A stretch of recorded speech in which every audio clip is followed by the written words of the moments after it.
Hello. And hello, Sham. How are you? I'm okay. Sorry about that just now, everyone. We started a little bit late because there was a little bit of a glitch. I got kicked out of the studio. I kicked myself out of the studio. Yeah. One of those things. Like, I don't want to be here. Maybe not. But yeah. My very nimble fingers kicked me out of the studio, and I got to get back in and sort out everything. So sorry about that. Sorry for the delay. And let's get started. So Sure. we are at the last week of August. Yeah. The last And show. August. Yeah, last show. The summary show. And August was all about purposeful leadership, wasn't it? That is correct. Yeah. And we had a blast speaking to four guests. Yeah, 4 guests this month because it's 5 Thursdays in August. And so you want to tell a little bit about what you wanted to share a little bit about what each guest shared, and then we'll roll into it. Yeah. Thank you very much. So I guess with the background of yours, you're in Singapore too. All right. I had the schooling last week. Remember, you said, see this background, that's Malaysia. See this background, this is Singapore. Right. Thank you very much for that. All right. So for all our fans out there who are logged in for our show and whoever is curious, welcome to Leadership in Flow Asia. What is this show about? This is a weekly show where we have conversations with leaders and get their insights about personal growth, leadership growth, and business growth. And like what Sham was saying, the month of August, the theme was Purposeful Leadership. And we had 4 different leaders who came on board. The first one we had was Logen, right? Yep.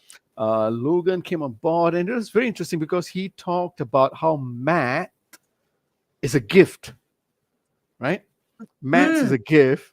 And he talked about connecting the dots to solve people's problems, right? So he studied as an actuary, and he loves giving tuition. Plus, through his work, right, through actuarial science, working in the insurance industry, how he helps people. So that was very interesting, And then we had John Sweeney, right, where he spoke. I think he was somewhere in Cyprus, or is it Greece? He was logging in before Turkey.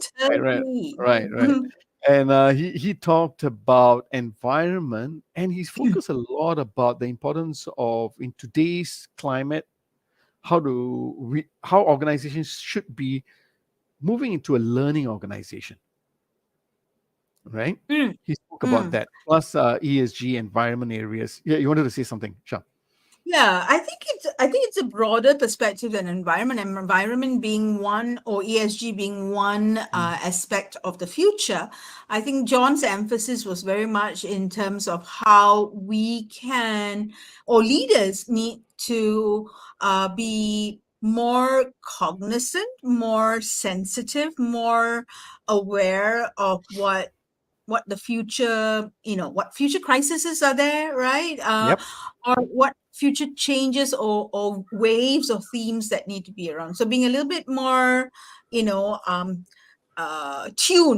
attuned to what changes that are happening, and being maybe sometimes to the level of being counterintuitive to what we think ought to be. This is what should happen, but maybe we should think about what could happen.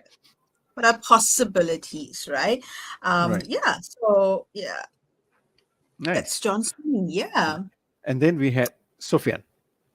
Yes. Yes. And yes, what a nice smile there. You remember the conversation because you Yes. had it with Muller, right? And I think Soffian Yes. was talking about empathy. Yeah.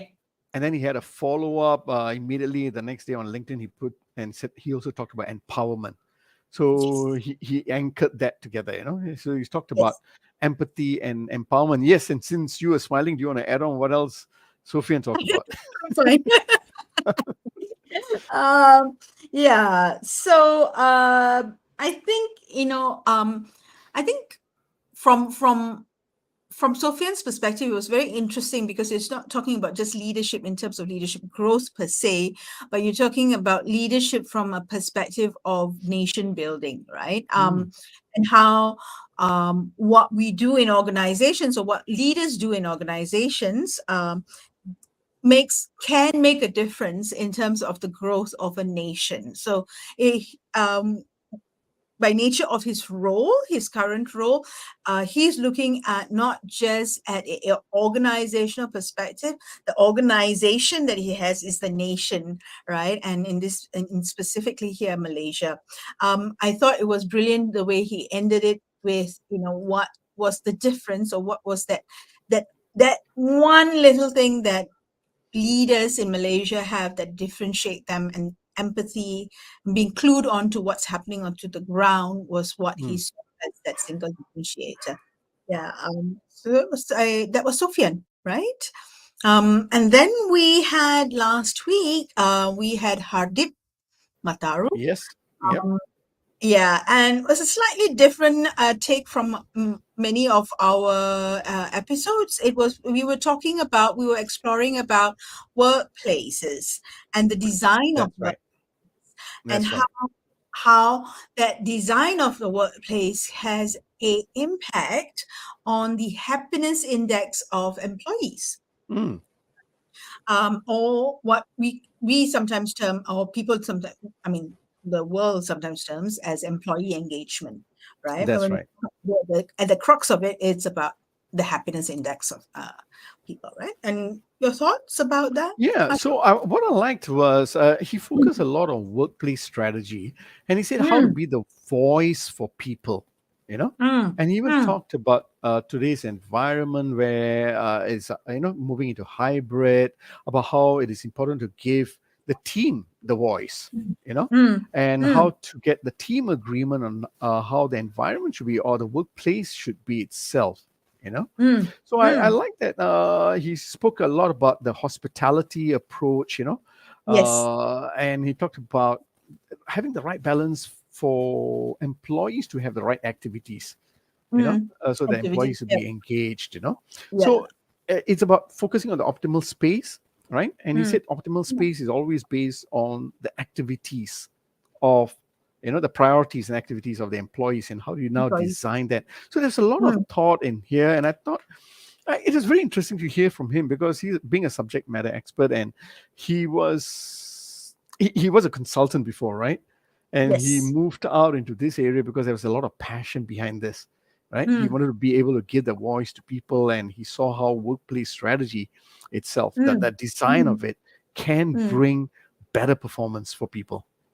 Yeah, I think it's very much in terms of what the world needs, right? And what the That's world right. needs now in relation to after post-COVID, right? There's a lot of talk around working from home, hybrid, getting back to the office, and That's right. much of that decision is anchored around the workplace, right? The place that we are going to give up our home for and head towards, right? And it's an element of, how do we love what we're doing? Are we proud about getting into that space? Are we, how welcome do we feel in it? Because in a way, that space is a replacement to the space that we live in, right? That's right. That's right. Yeah, that was very interesting in concept or insight in terms of how people look at spaces, right? Not just the spaces we live in, but the spaces we work in Right. as well. Apologies to everyone who's logged in. My two dogs are just coughing away or barking, I call them, If you do hear them, my apologies, Uh, Can't hear, not on my Kanya, side. okay, that's good. That's Yeah. good. That's good. No, Because well, not on they're my trying to side be, anyway. yeah, they're trying to be polite to me. They're not barking loud. They're just like pretending to cough. Anyway, one It's thing dog. I've realized, Sham, in our show, right? All the leaders that we have been interviewing for the last year, a year and a half actually, we are seeing a common trait among them, right? And last year, I think Mallar and yourself said, hey, you know what? We're noticing that they are quiet leaders. They're introspective, in many ways, And I'm also seeing that there's another, pretty much similar to quiet leaders. What I'm also noticing is there is deeper level of self-awareness among these leaders,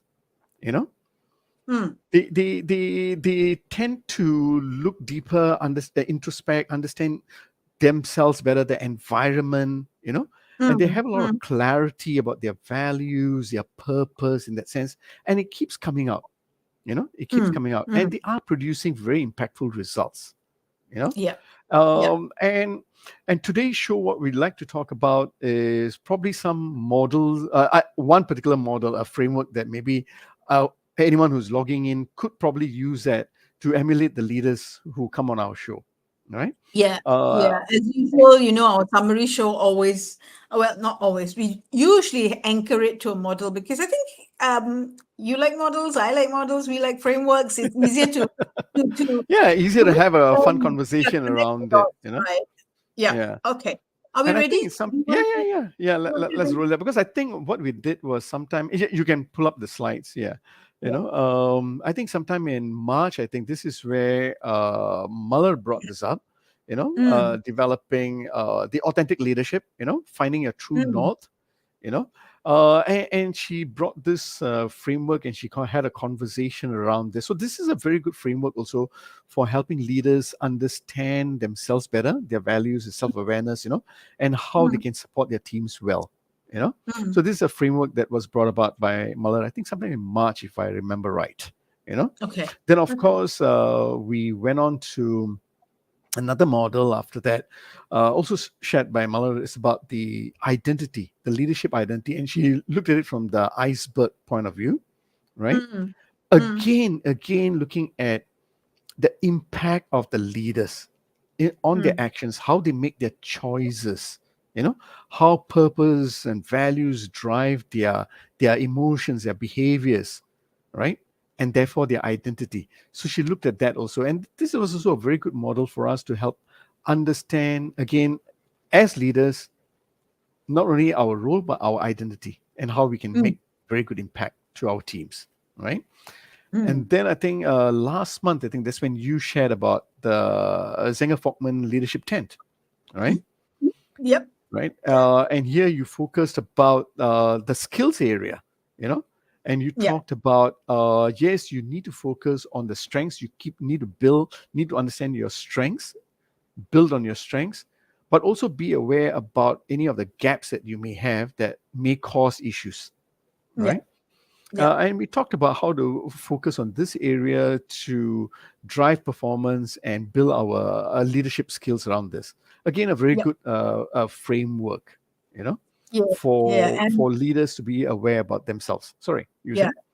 No, I'm just going to say that the framework, the leadership 10 framework, is predicated around the central pole, and of all the 5, the non-negotiable pole, right? The pole of character.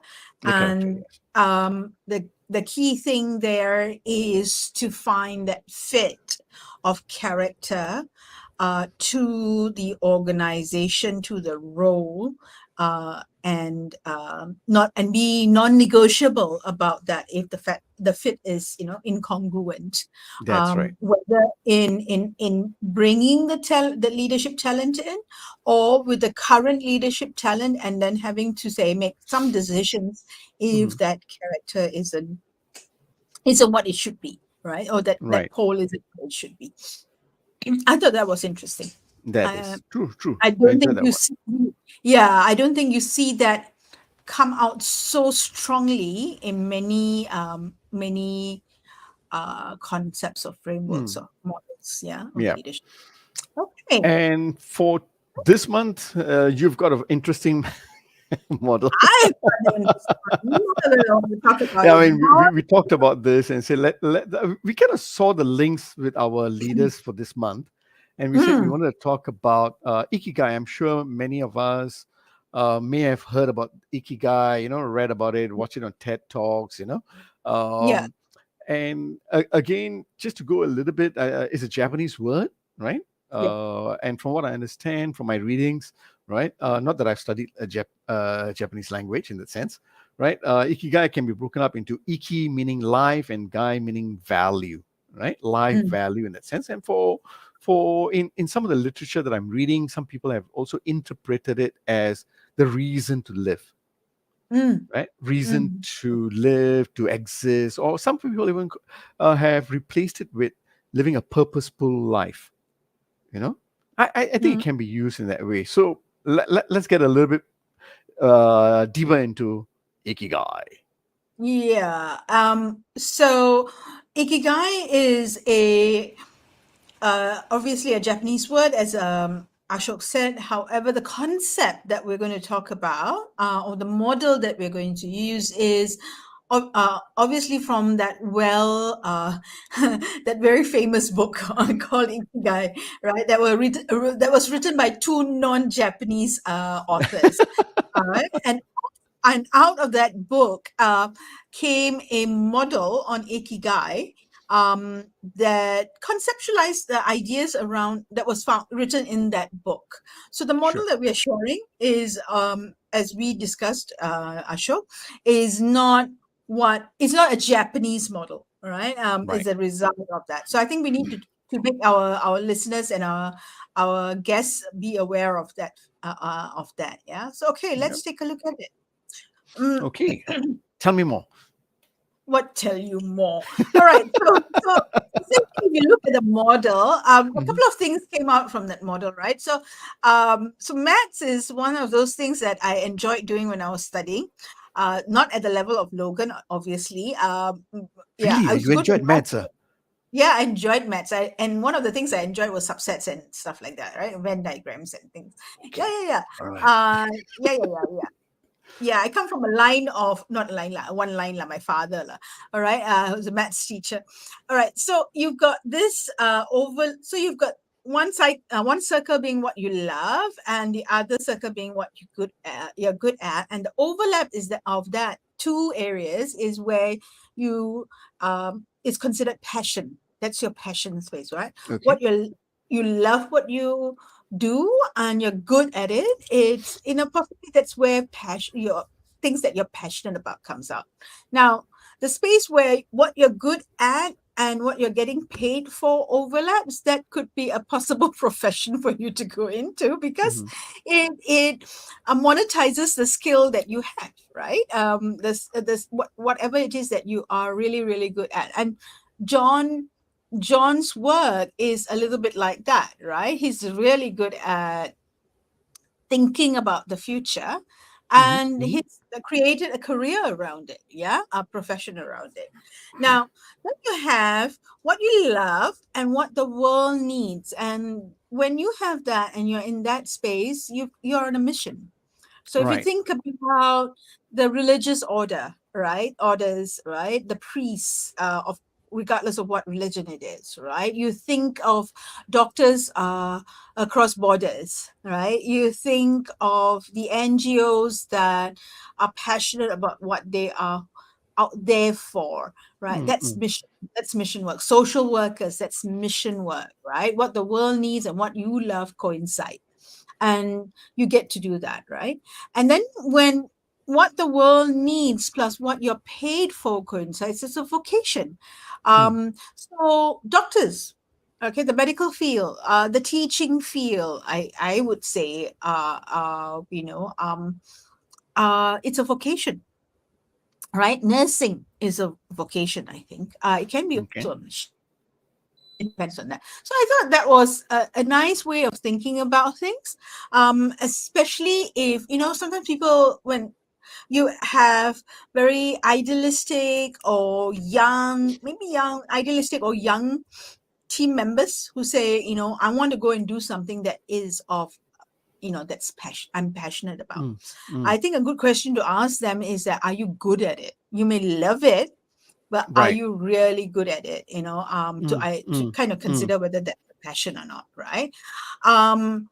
And what you love, you may not be so good at, and therefore you may not be able to get paid for it, right?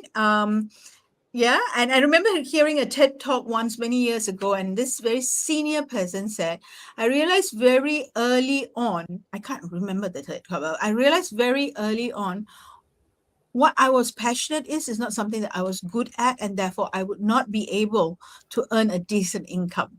So if I were to go very early on in my young years and do what I'm passionate about, I wouldn't be able to survive, right? It won't be able to sustain me.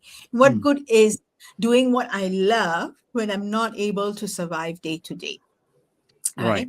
That was a very very good way, and this diagram kind of just put that into perspective, for me anyway.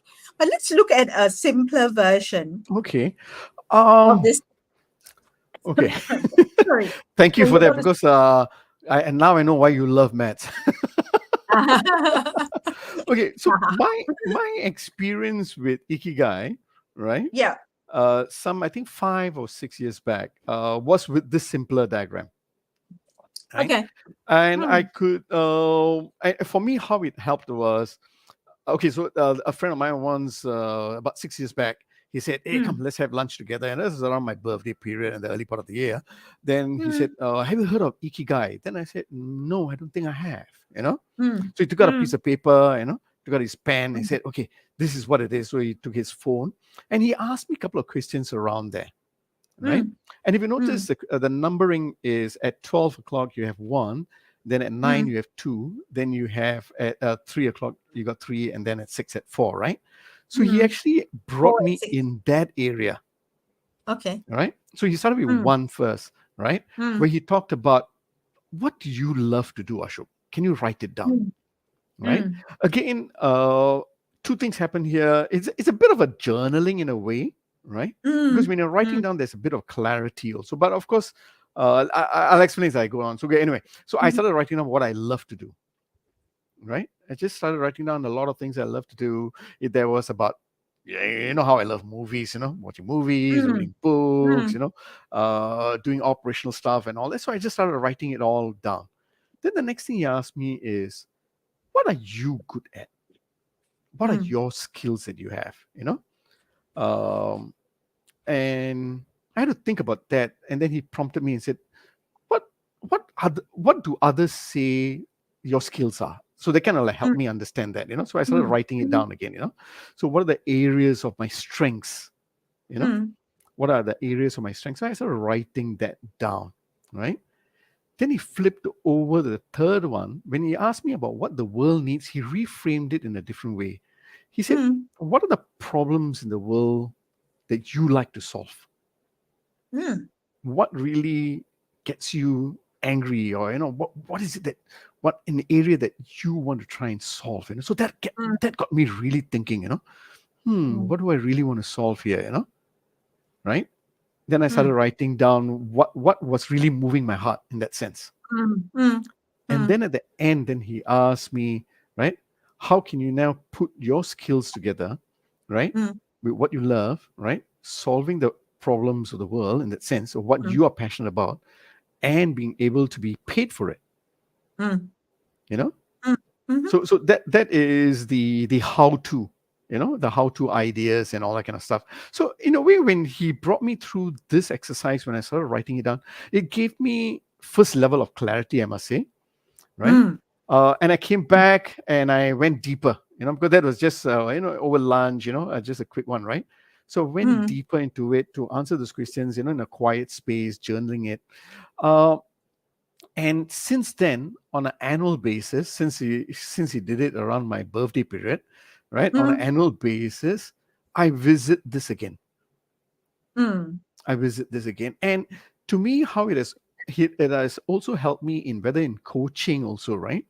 I still remember some few years back, my nephew, he was 16 years old then, and he was not too sure whether he should go the junior college way or the poly route, just before O levels and all that. So we were having lunch, and what I did was I threw the third question to him, the third Mhm. area. I just took that part up and said, Mm. what is the problem in the world that you like to solve? Mm.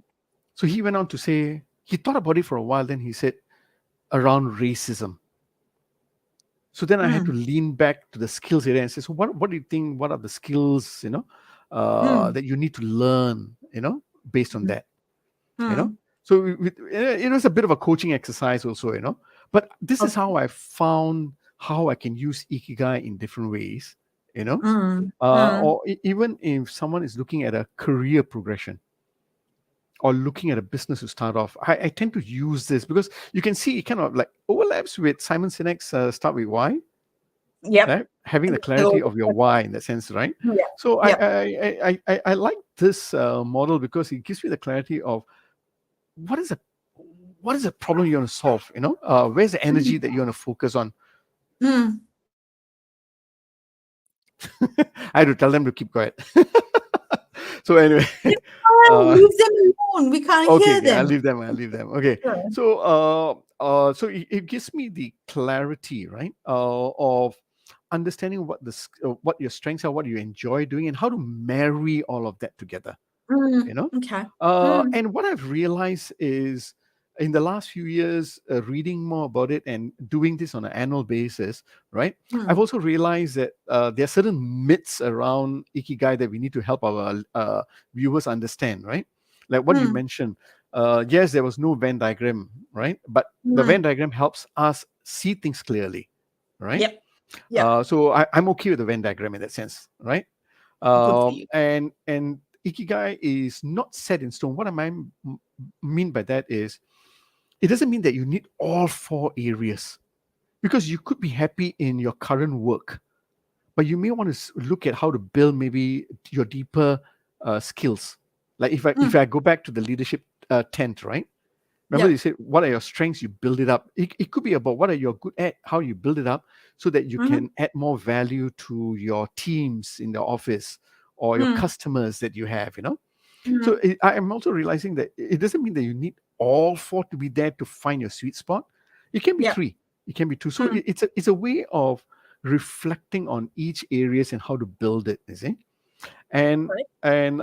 I'm also understanding that it's not just all related to work, right? It can be what you always talk about, Sham, getting into the flow. Mikai, check me high, right? Check me high, Okay. right? Don't butcher the name. Okay. Okay, okay. Don't.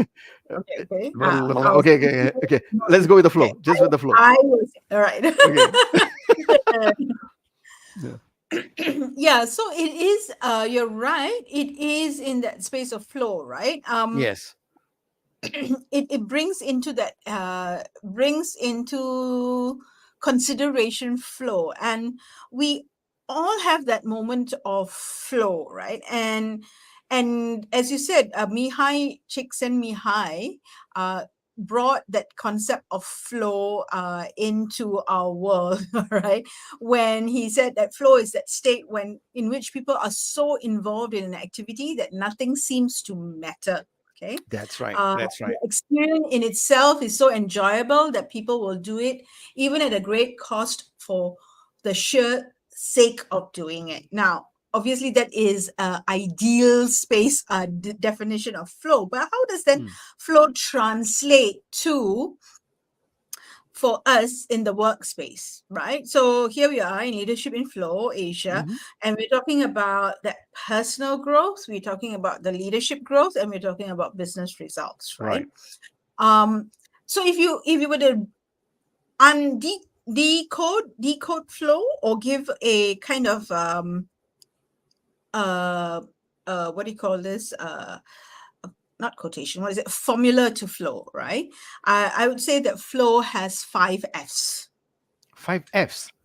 Ah, Huh. I knew that. Okay. Okay. See, I took out my pen already. 5F. Okay. Yeah.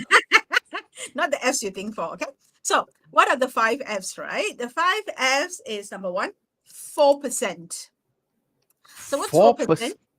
4%. So let's You look got me at what you're curious. good at. Yeah. Then so what are you good at, right? So one of the elements or ingredients of flow is that you're doing something that you're good at, but it is a 4% stretch. That means there is some amount of challenge or difficulty about it, right? But it's not so difficult. It is not beyond your capabilities, right? Okay. And so what is that, just that right spot is that 4% stretch of what you're good at, right? So when you So have, what I'm hearing is, what you're saying is, what you're good at, know that, and then stretch it. yes. So, your muscle, what muscle is it that you're good at? You Nice. know you can do it, right? You have it in you, right? You know how to solve issues in that space. But what am I doing? I'm looking for a little bit more of a challenge. So there needs to be that stretch, that challenge. But yeah, so what's that stretch? It's 4%. Anything more than that is a little, you're going into that stress zone. Yeah, you don't want the stress zone. You want the stretch. You're feeling good. You Nice. say, okay, I can do this. It is going to be a bit of a stretch, but I think I can hack it. I think I know enough Nice. about how to think about hacking it, right? It's that program that you go for, Ashok, that you know the stuff, but there's something challenging about it. It's either challenging Absolutely. because it's very intelligent, smart participants, okay, or it's an industry that you haven't dealt with. It's a level of leadership that you have not worked with, Right. yet, right? Right. So it's that space that you're using your current skills, but you're stretching it a little bit, right? Okay. So Just hang in there. I love this because what you're telling the leaders, right, is if I'm looking at this Ikigai, right, know what you're good at, what your strengths are, right? Be very clear about it. Write it down. And I think one way is also to ask people, what are my strengths, and the other way is maybe ask yourself, what are people constantly coming to you for? So that way will tell you also, hey, these are my strengths, is it? Right? And what you're saying is once you are able to identify, right, those strengths, and I mean, if you want to get a bit more technical about it, you can also put it into hard skills and human skills if you want to, right? And what I'm hearing is from there, how do you now stretch it? How do you now stretch that skill to be even better, right? To be better at it, Nice. Right? I like that. So so that's the 1F, right? So you're stretching your skill. So how do you know you're in flow? Flow is that moment where you're stretching your skills by about 4%. The other F is you forget. You forget passage of time. You're so immersed in it, you don't realize that you've been doing this for 2 hours, right? You're kind of doing it and you come out and say, what? Huh? I thought it was just like, 10 minutes or half an hour, but you look at the clock and 2 hours gone by, right? So you forget the passage of time because you're Forget the immersed. passage of time. Okay, I like Right. that. Forget the passage of time. Okay, I'm very excited. Thank you. You know why? Because when it comes to Ikigai again, right? Number one, what you love, right? This is also a question that I tend to ask people, right? I tend to ask questions like, okay, tell me about your best day, Okay. why were you really enjoying your best day? What does your best day look like? And I push them to say, don't only think about it from a professional setting. What about a personal setting? What gave you a smile on your face? Or sometimes I nudge them to ask them, what activities were you involved in that you forgot everything else? You forgot time. So that's why I could relate to this. Forget the passage of time. Or what hobbies made you come alive? Or what tasks do you do even at your work, right? That you really enjoy. It can be routine, but you really enjoy it. So I tend to ask these kind of questions, right?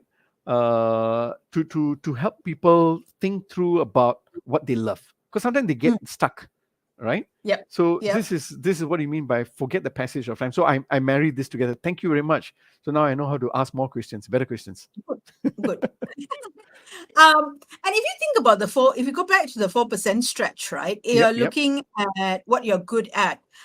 You could ask yourself, what is it that the world needs? And what is it that I'm good at already that can, that needs a stretch of 4% for us to answer that question, or maybe not answer the question, but help with what the world needs, right? So what are potential problems that we're going to face as an organization, because that's where the world is going, and can that stretch what I'm good at by 4%, right? And get into spaces like that, right? As an individual, and perhaps even as a team, how can we stretch the team for 4%, right? So what do we have? We have 4%. We have the second F. Of time. The third F is that the feedback loop is short. So feedback loop is short. Right. So I'm getting feedback. So either I'm getting task, I'm doing something, it's not working, I modify, right? Or I'm getting feedback from someone or something that's telling me something's working, carry on, something is not working, modify. Nice. So I'm getting that feedback, immediate feedback, short feedback loop, and I can make changes if I need to make sure that I'm working it right. Or if I'm working it right, I'm getting the feedback that it's going in the right direction, right? So that's very important. So I know where I stand. It's an element of that, right? Whether in that the thing that you're doing gives you feedback, someone gives you feedback, or the process in which you're getting some feedback in some way or fashion. Nice. And feedback is positive or otherwise, right? Right. So that's number 3. Okay, so again, I see the link. Thank you. I just love this. Because how I bring this feedback in, right? Because when we go to point number 4, which is what can you be paid for, the kind of questions I ask them, again, depending on what setting they're in, because if you're starting a new business or looking for a new career or whatever, then the questions are slightly different, okay? But when they are within their workplace, right, itself, they want to be better in their workplace, then I tend to ask questions like, okay, what can you, because this is after we have identified what the world needs in terms of their customers and all that, So the kind of questions I would probably ask is, okay, what can you create that is different, a new service, a product, if not so much of a product, what are the process efficiencies that you can create for your clients, what can you now teach, what can you now transfer in terms of skills and knowledge can you transfer, right? So these are the questions I ask them to think from the point number 4 point of view. And the same part of time, what I tell them to do is, how can you track whether you are making progress? So this is where you're talking about your feedback loops are short, right? So make sure that as you're making progress, get immediate feedback. Right. So I bring in a bit of agile also in that sense, where I tell them, okay, whatever you're doing, always look for, is there a value that you're creating or growth that you're creating? Be very clear about that. And then keep getting feedback, whether it's on value or growth, whatever you're doing. Right. Yeah. Thank you, Sean. Ooh, I'm so excited.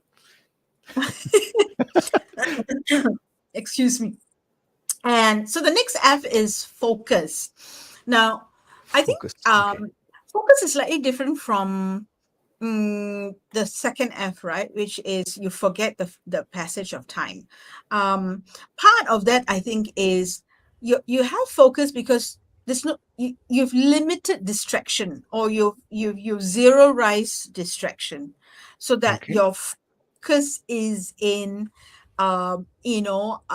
in that space, in that area, in that task, in that whatever it is that you're doing, right? And your focus is there. Your distraction is minimal, right?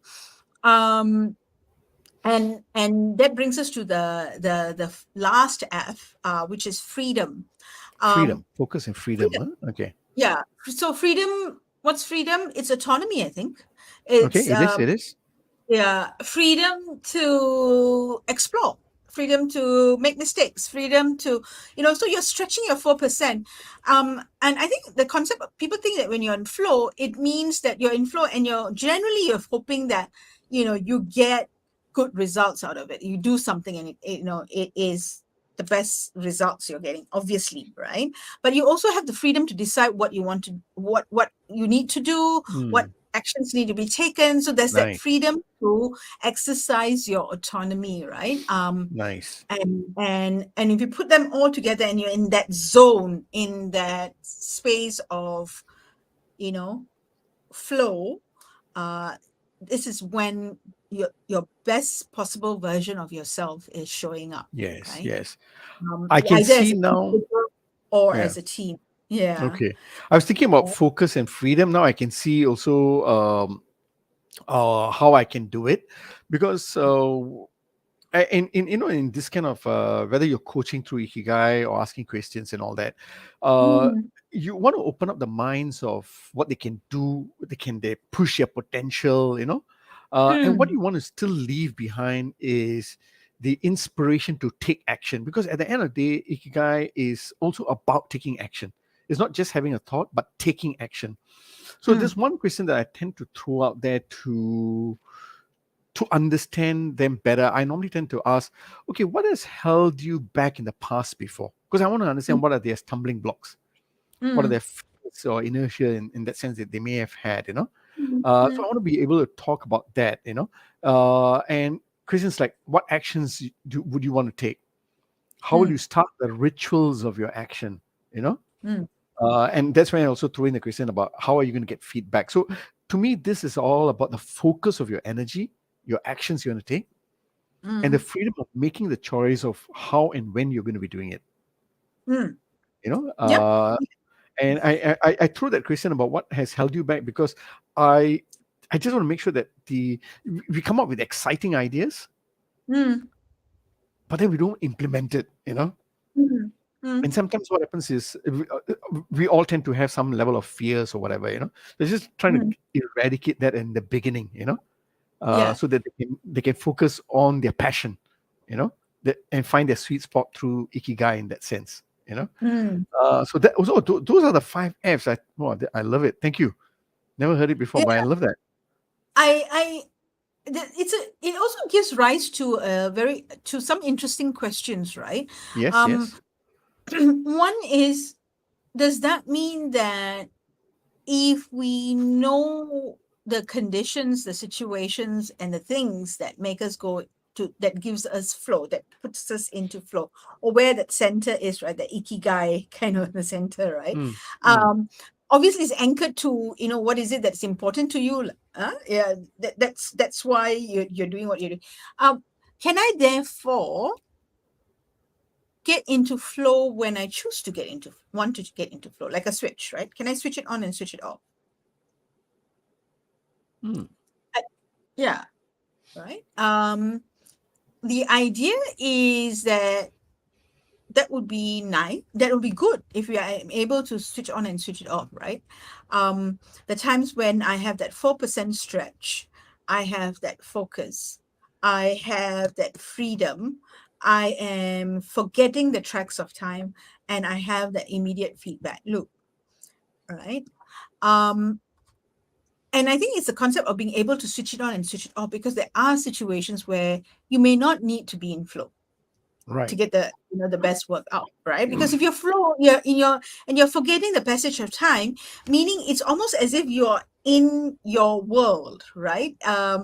And as a leader or as being part of the team, you cannot be in your world all the time, because you need to pull yourself up and scan. You need to scan the horizon, right? Scan them. You need to scan, see what's happening, right? You need to scan to see, in the words of the model number 3, what the world needs, right? Yes.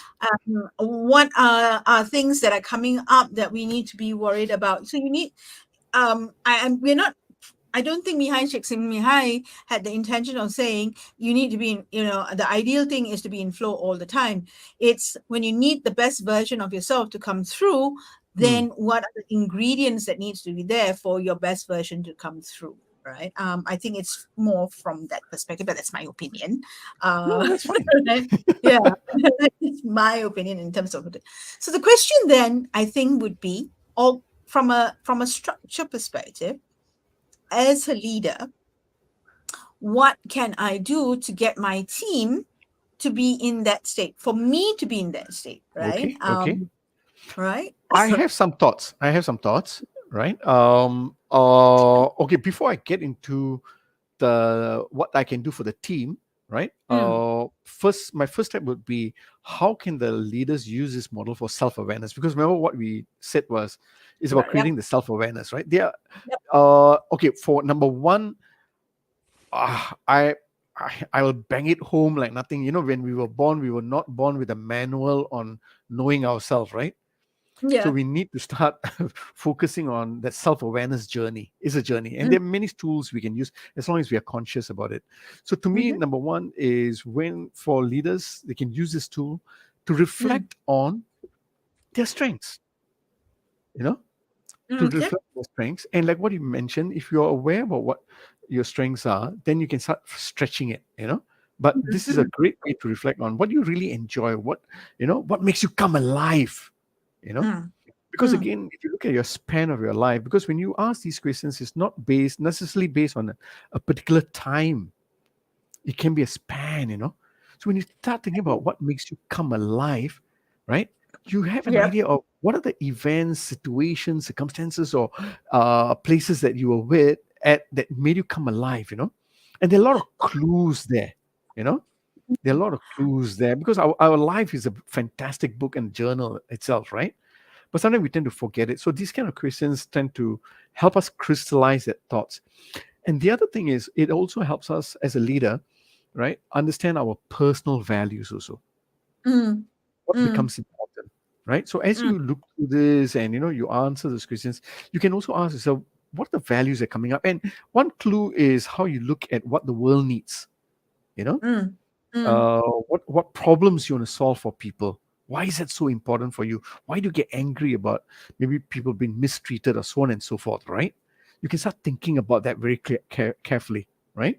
And also then it goes into, how can I support teams, right? So a couple of ways in my mind, or in my experience also, right? At that point of time, many years ago when I did this, I didn't realize it was Ikigai, right? But I can use this as a form of um, understanding my staff. What do I mean by that, right? It's about Like, performance you mean improvement, the right? team? Yeah, my teams, right? This is what I did. Again, many years ago, I did this in my corporate, and when I was in my corporate space, right? Right. And what I did was, when I had performance reviews and all that, I don't tend to go through the check boxes, that form and all that. I want to know who my teammates are at a human level, at the person outside of the office, right? So I tend to ask questions around what they really enjoy doing, what makes them come alive. And there was one colleague of mine, she was a dancer. She learned dancing, and she was afraid of dancing. She was shy. Then she how she broke it down, took small steps in learning how to dance, went to certain community places to learn it. And then eventually she won some trophies and all of that, right? So it was nice learning about how she wanted to get into a certain area. She had inertia, and then she took the small steps to break that inertia. And then she found the love of what she did, and she was enjoying it, and she was developing that skill. And why did this conversation come about as an important conversation? Because a couple of years after that, when I was promoting her to a different position, she was telling me, no. This was in Hong Kong. So she was going like, no, boss, I don't want to be promoted. I don't want to be promoted. There was the inertia came back again, the fear, So I could relate it back to, hey, remember when you did your dancing? What are the issues then? So I could correlate it and help her break down how she can take small steps, and how I'll support her along the way, right? Yep. So Yep. I see this model also, how you take it up separately, right? You could also go deeper to understand individual teammates, or if you want to understand your team strengths, also could be one way, right? Yeah. And the other thing I like about this is, aligning your teams, right, to conversations about what problems they like to solve, right? Because again, like what John Sweeney talked about, you scan the environment, look for what are the problems out there, what are the trends that is affecting your customers, right? Yep. So you can actually focus on this and say, let's look at our customer base, right? What problems are they currently having today based on the current situation? What problems do we want to solve? So there's a conversation you can have around there, you see, because that is again driving out your why. And then you can relate it back to, okay, so guys, what are the skills that we need now?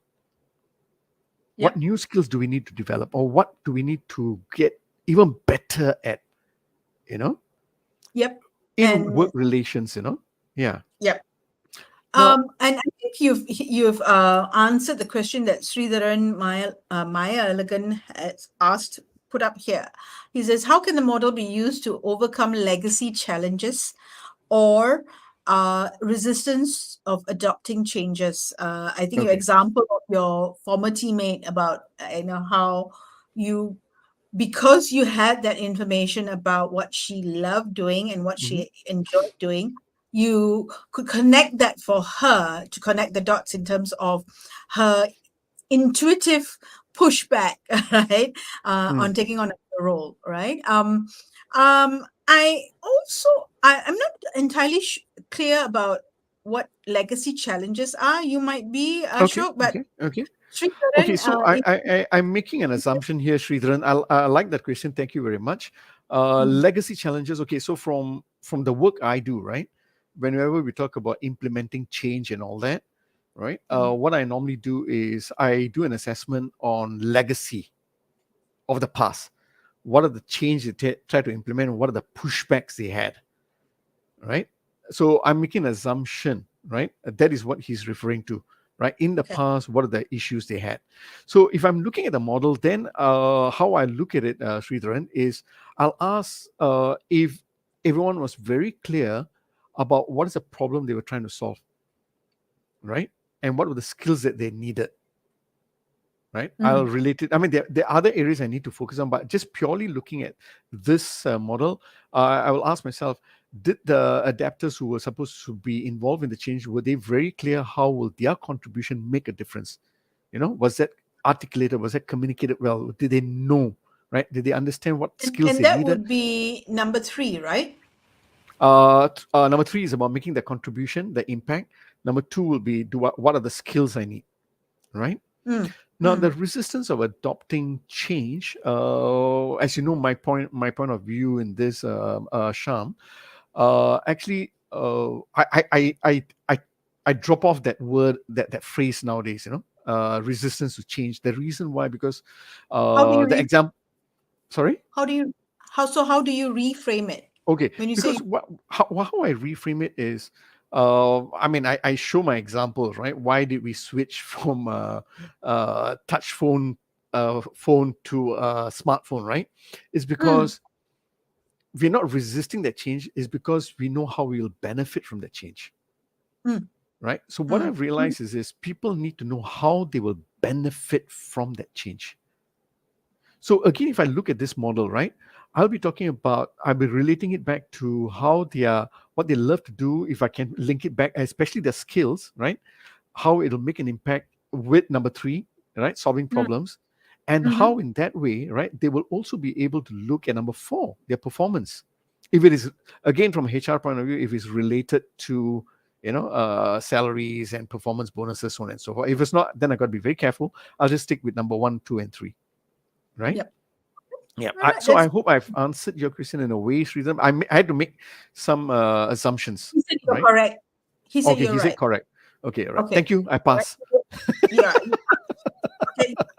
What grade? We'll ask him what grade and give a grade for you in terms of passing, because we're Right. Singaporeans, so to be graded. Okay. Just one more thing. I just want to share one more thing before you jump in. Sorry. Okay. Sorry, I'm so excited, Lasham, with your 5 Fs and all that. Okay, so for some leaders, what I've realized, right, is while they talk about 1 and 2, right, what the world needs, right, 3 and 4. no, number 3, what the world needs, right?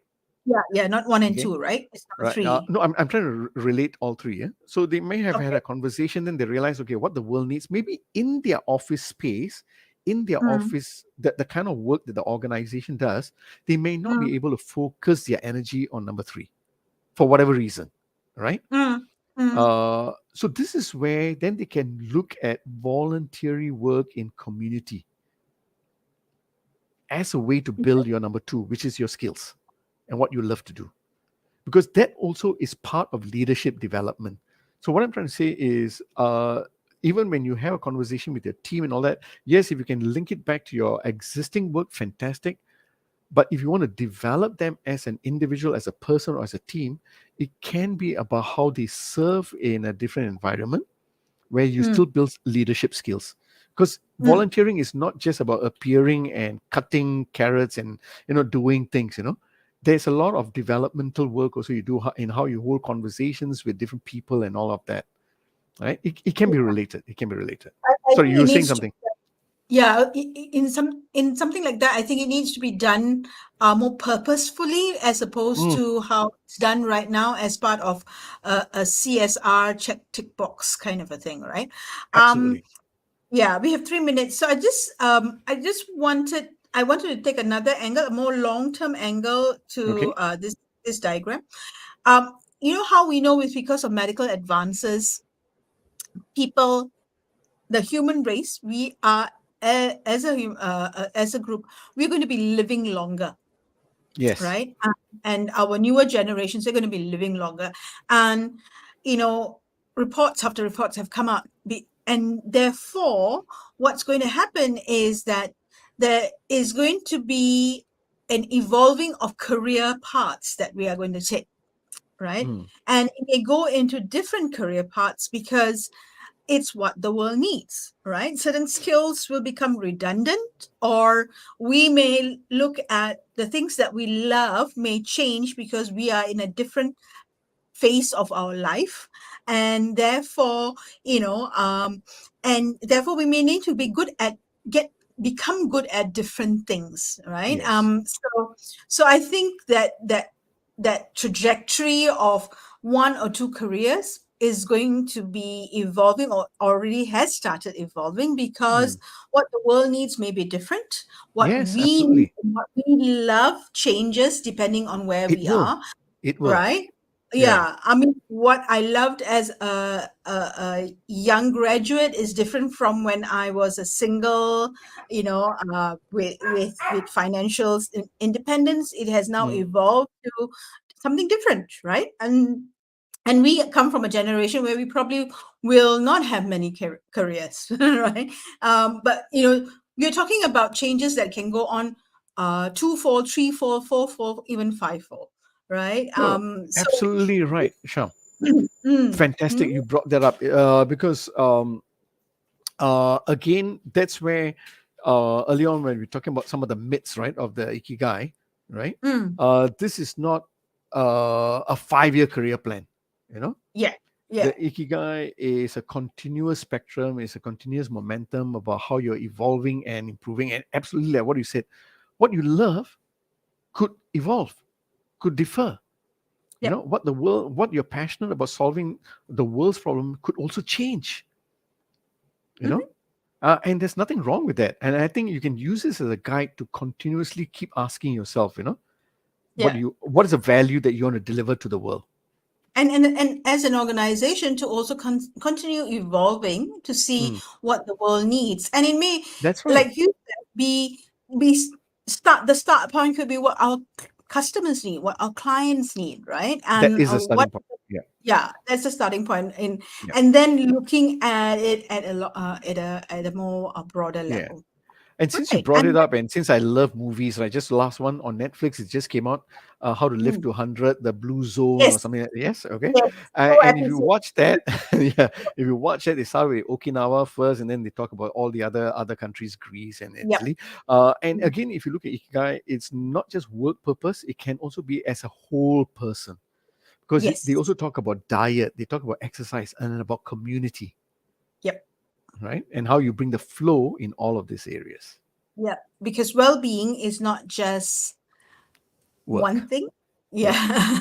It is many things. It's the That's right. physical, it's the financial, it's the spiritual, it's the health, obviously, and the mental, right? Yes. So it's all those elements together, because this model can only work if every part is working well. Absolutely. Yeah. And so that brings us to 701. Wow. Yep. Thank And I you for thought the we won't. 5 Fs. I love it. And it You're is all welcome. just co-related to Ikigai and all that. Again, thank you, Sridharan, for your question, right? Yep. And the correct marks. And, and the correct one. And thank you everyone for joining us today for our August summary. We come back next week with Next week for September. Not telling you Yeah. what the theme is, because Log in we and need. find out. Yeah, we need to log in and find out, right? And you're most welcome, Sridharan. Thank you. It was wonderful having us, and that was a good question that you asked. Yeah. Very, very useful for us to anchor And our. Sridharan, we'll see you next week too. So, any last words, Ashok, before we go? No. I love this. I love the month of August, which is about purposeful leadership. We had great leaders who shared with us all their ideas. And it was nice talking about Ikigai as a framework to help us find our purpose, our values, and the focus of our actions. So thank you very much for that. Yeah. And on the note of purposeful leadership, if you are Singaporean, remember, do your duty tomorrow and vote, because we are selecting our leader of the country. Right. My third for the presidential election. So, good evening, everyone. Have a wonderful evening, family, or enjoy yourself. We'll see you back here next week. All right. Have fun, guys. Bye-bye. Bye.